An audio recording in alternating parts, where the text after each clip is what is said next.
penerapan hukum. Ya, ketika ada pembunuhan berencana yang diduga pelakunya adalah Ririn dan Prio, lalu dari pihak penyidik melakukan penyelidikan sampai ke penyidikan, dan semua itu adalah berdasarkan Kitab Undang-Undang Hukum Acara Pidana. Ya, Kitab Undang-Undang Hukum Acara Pidana itu kan ada 8, ya, ada 8 jenis alat bukti, ya, tentu ada saksi, kemudian ada bukti surat dan sebagainya. Nah, selalu saya katakan antara Prio dan Ririn tersebut yang kita khawatirkan apa? Yang kita khawatirkan dia bermain di keterangan saksi. Karena itu sangat bukti yang sangat krusial, yaitu melihat, mendengar, mengalami peristiwa pembunuhan tersebut, gitu loh.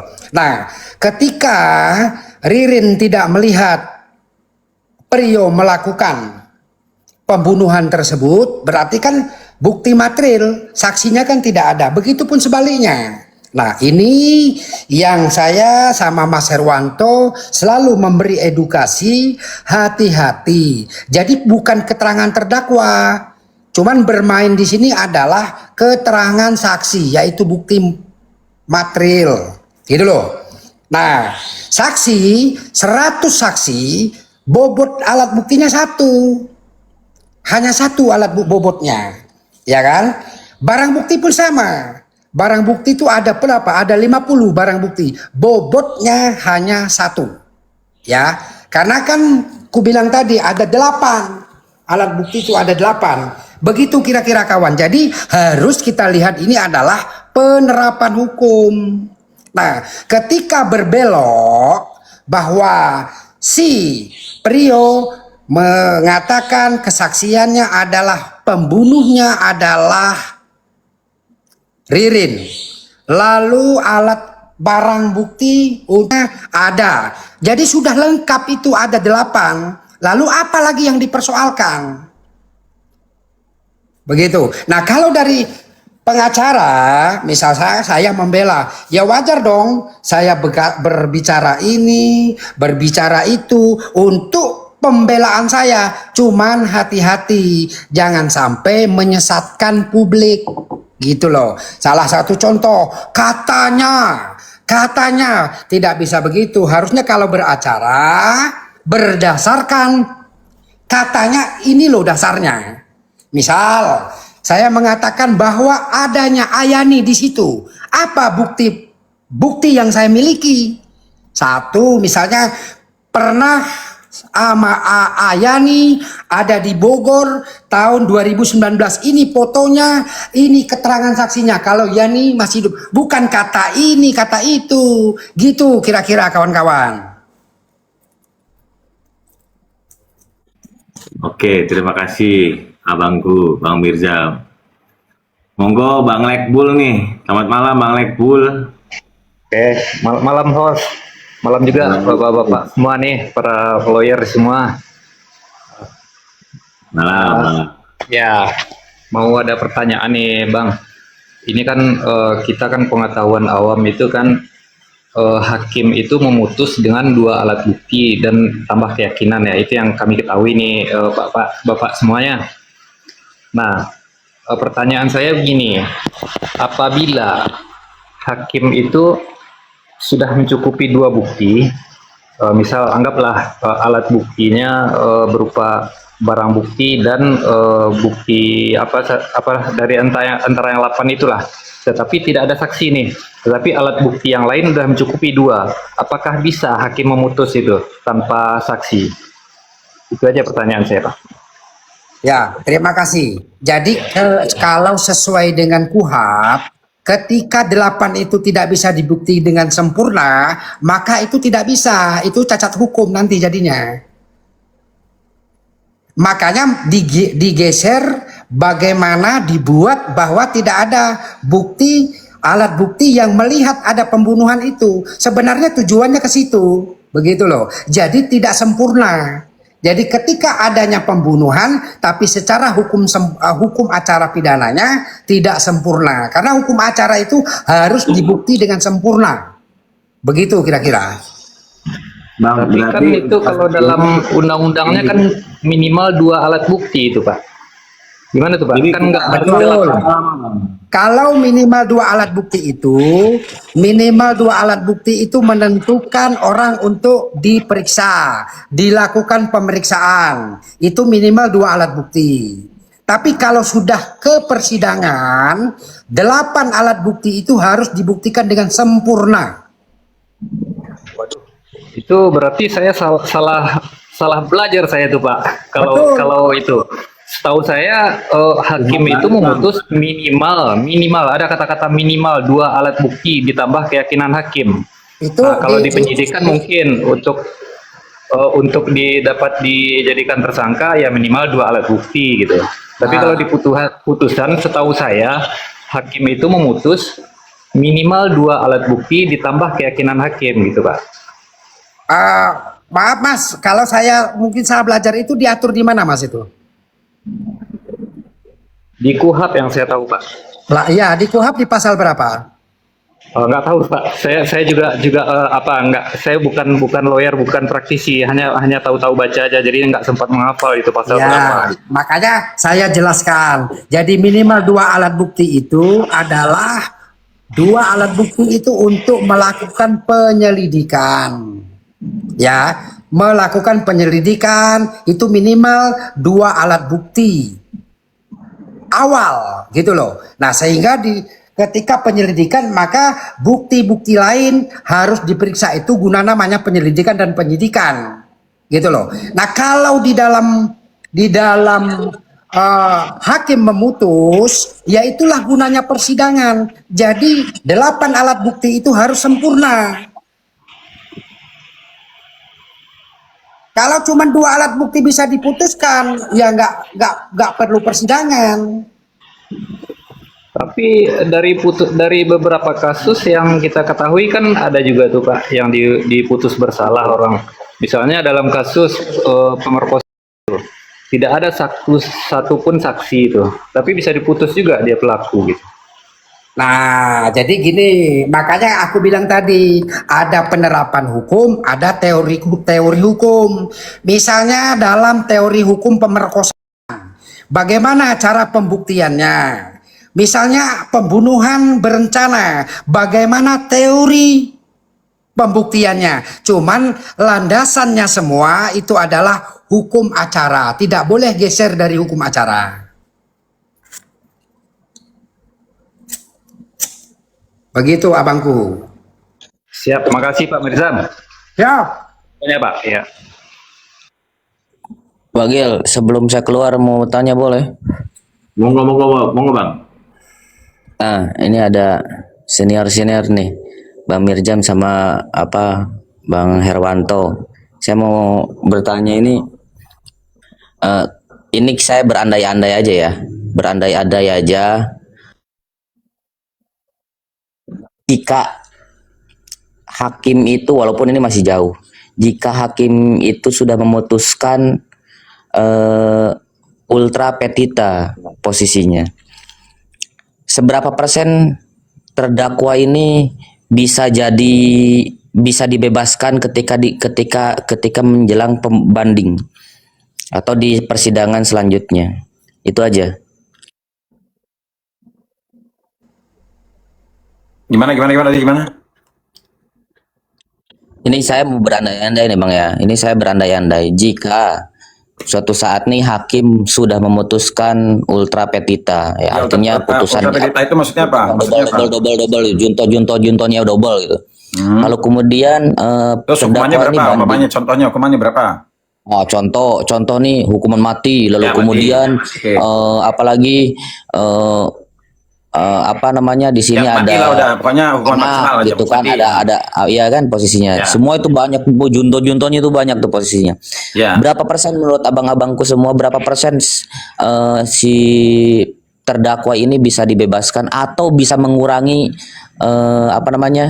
hukuman yang sudah diputuskan oleh sidang yang sekarang? Itu aja. Hukuman sekarang apa hukuman banding? Maksudnya gimana sih? Ini udah diputuskan nih, hukuman sekarang udah diputuskan, lalu kemudian nanti dibanding berapa persen untuk bisa dibebaskan atau mengurangi hukuman. Enggak, kalau seandainya di tingkat pertama dia udah hukuman mati maksimal, ya banding nggak mungkin dia bisa lepas lah. Nggak mungkin bisa lepas. Maksudnya kalau bebas tuh nggak mungkin bisa bebas. Jadi kalau seandainya dia dijatuhkan hukuman mati, andai kata dia banding, dia paling bisa seumur hidup atau 20 tahun gitu. Artinya untuk bisa lepas itu nggak mungkin, bisa bebas nggak mungkin ada ceritanya itu.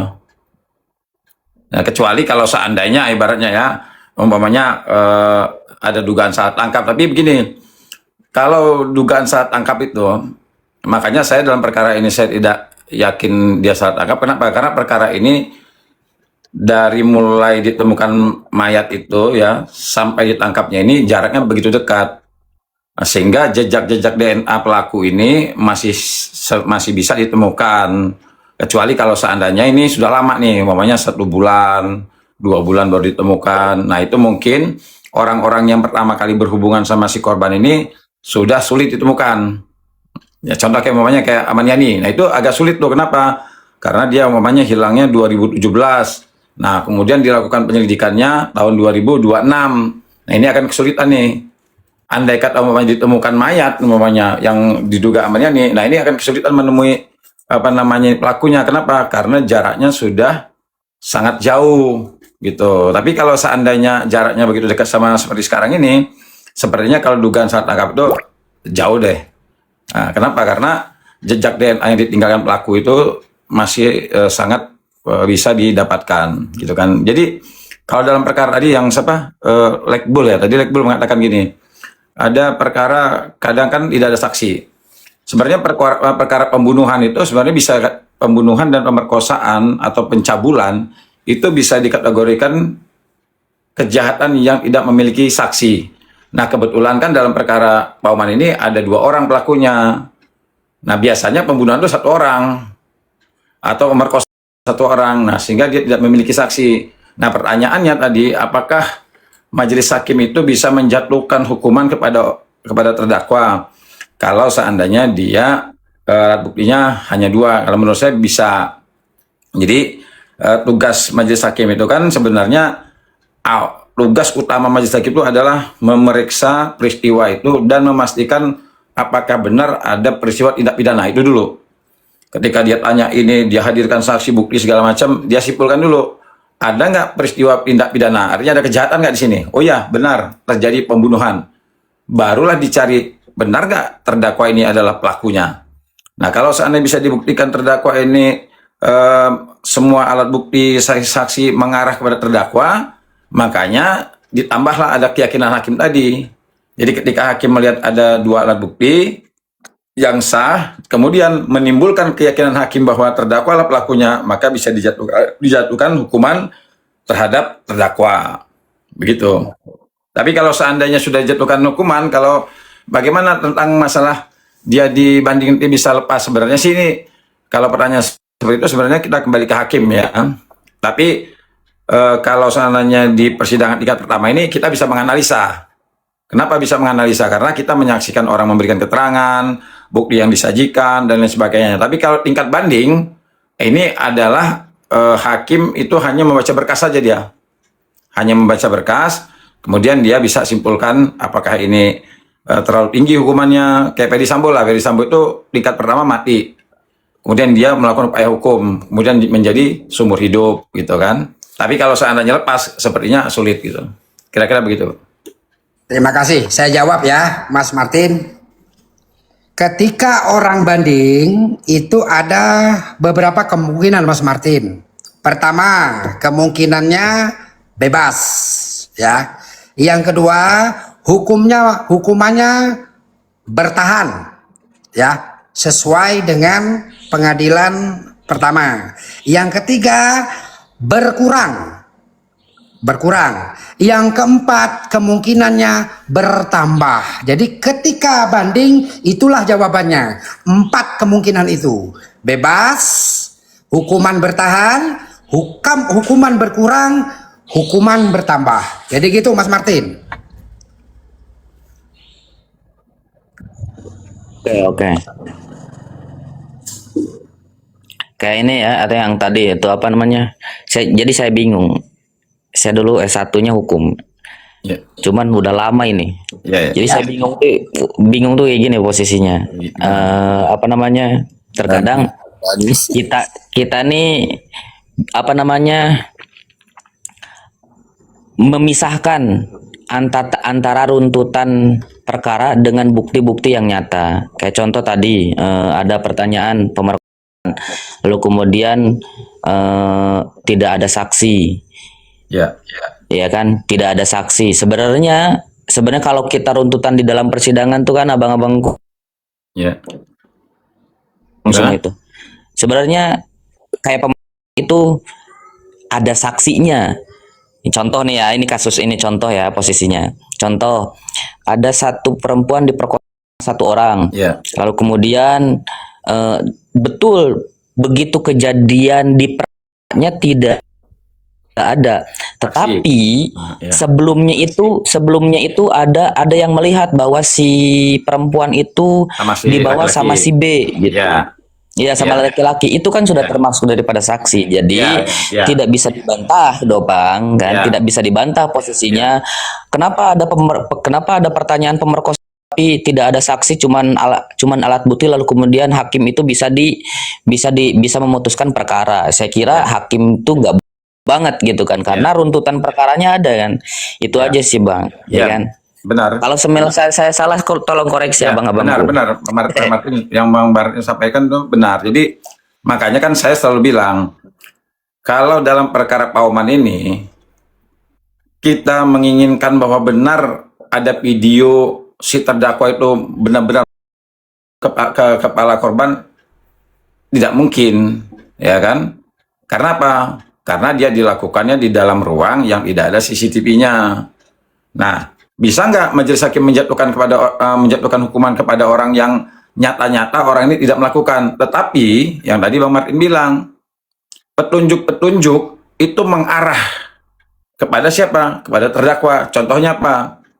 Ketika korban ini meninggal, ada sidik jari terdakwa di kamarnya, di ini, di situ. Kemudian ada videonya, kemudian ada lagi dia bawa mobil dan lain sebagainya, ada lagi dia ngangkat sesuatu yang dicurigai apakah ini jenazahnya dan lain sebagainya. Nah, pertanyaan kan, kemudian timbul pertanyaan dari masyarakat, bisa nggak majelis hakim menjatuhkan hukuman terhadap orang ini? Nah, sementara tidak ada tuh video yang benar-benar menggambarkan bahwa dia memukul loh, nggak ada kan? Nah, sama namanya, oh terjadi itu pembunuhan si cewek ini sama cowok, tapi yang melihat nggak ada. Nah, tapi ada saksi yang memberikan keterangan terakhir dia melihat bahwa perempuan ini bersama dengan si laki-laki ini berada mengarah umpamanya ke hotel umpamanya, atau mengarah ke kamar ini. Nah, hakim timbul nggak keyakinan bahwa ternyata orang ini jangan-jangan di sini. Nah, kalau dia timbul keyakinan, maka orang ini dijatuhkan hukuman. Nah, runtutan tadi yang seperti Bang Martin bilang, runtutannya itu. Nah, ini yang saya katakan, yang selalu saya katakan, jangan orang mengatakan begini, itu sidik jari itu apakah sudah bisa menyimpulkan bahwa ini pelaku pembunuhan? Memang benar, bukan. Apakah dengan dia berada di TKP itu sudah bisa dipastikan dia pembunuhnya? Memang bukan. Tetapi keyakinan kita, apalagi dalam dakwaan, bisa nggak penasihat hukumnya terdakwa ini membantah keberadaan dia begitu banyak tempat, dia berada di sini, kemudian dia berada di kios, berada di ini. Nah, timbul nggak keyakinan hakim seandainya ada orang meninggal, kira-kira pantas nggak orang ini dituduh, apalagi dijatuhkan hukuman. Nah, itu kembali keyakinan hakim tadi. Petunjuk Orang dimutilasi itu nggak ada saksinya. Masuk kamar berdua, cewek sama cowok. Begitu pas keluar, si cowoknya tinggal bawa tas besar itu loh, yang tiba-tiba dia keluar pakai tas tuh, tas besar. Tiba-tiba ada orang tua melaporkan anaknya. Aja ya abang-abangku semuanya, Mbak Mirjam, Pak Herwanto nih semuanya, semuanya, Bang Akil, sehat-sehat semuanya ya. Saya izin dulu ini besok ada tugas. Bang Martin, terima kasih Bang Martin. Selamat